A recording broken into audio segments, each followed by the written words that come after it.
Greek city-states, Athens and Sparta. Today we'll be focusing on Athens and just a little bit of it. This map right here shows many of the Greek city-states, although not all of them. There are a lot of Greek city-states, hundreds. Let's start with a review on the comparison of Athens and Sparta. We'll start with Sparta. Sparta, as we talked about, valued strength more than anything, being strong. They wanted strong Spartan warriors. They wanted strong Spartan women. The idea was that if a woman was strong, she would have strong babies. Remember, they checked those babies at birth. They left them on the mountainside if they did not think they would be strong. With that, hand in hand comes this idea of duty, what you are meant to do, what you are supposed to do.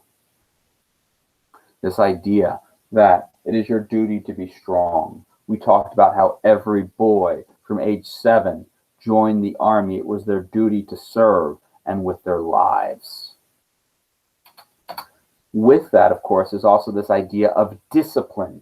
You had to be disciplined in your duty. You had to follow it. You had to go listen. You had to practice. You had to drill to become the very, very best you could be.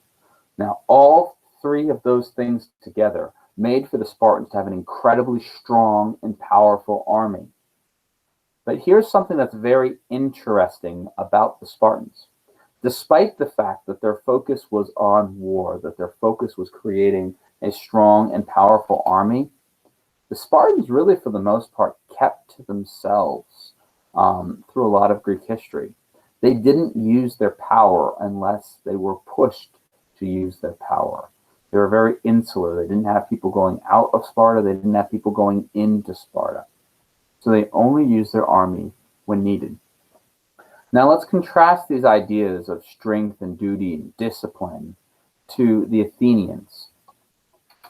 So now the Athenians are going to value individuality. Now, one of the things that we talked about with Sparta, this idea of strength and duty, every single male was to be a soldier. Every single female was to be a mommy. And that was what it was. We know in society today that people have different values, different desires, different things in their heart. I from 6th grade on knew that I wanted to be a teacher. I didn't want to be in the army. We have some of you that are going to be artists, some of you that are going to be architects, some of you that will be doctors. Some of you are dancers, some of you are gymnasts. You have all of these different things that you enjoy, different talents that you have. And Athens values that individuality, where Sparta said, no, you must fit into this mold. You were a soldier or a mommy. That was it. The Athenians valued beauty. They thought it was good for the world to have art, good for the world to have music, that it was something valuable to pursue beauty, to be able to go and learn about the world. And you could learn about the world through the beauty of the world, by looking at the flowers, by going and hearing the sounds of nature, those kinds of studies, the sciences. And all of these kind of roll into this idea of freedom. The Athenians expressed that Danielle should be the person that Danielle wants to be, that Aiden should be the man that he wants to be, that Gus should be the man he wants to be, that Divine is the man, Cypria is the woman. So this idea of freedom and in the Athenians. So this is very different than the Spartans who said, no, you must be this, you must do this. The Athenians said, what does your heart say? But here's where it's crazy. Whereas the Spartans valued all of these things to make a powerful army, and the Athenians valued these things to make smart, amazing people, the Athenians wanted to control as much land as possible. So we have the Spartans who were strong but kept to themselves. The Athenians said, no, we want to go spread out. We want to make everybody like us, which is kind of contrasting, kind of crazy that we have this idea where the Athenians valued individuality but said, hey, you should be like us there, Avery. You should be like Athens, not being like Corinthians. Kalen, you should be like the Athenians, not like yourself. So it's very interesting how these two thoughts are going to be almost opposite amongst themselves and how they're going to juxtapose each other. So like I said, we're starting our discussion on Athens, which we see is right here. So this big black arrow is showing to Athens, which is right there. Later on, we'll talk about Sparta, which is right there.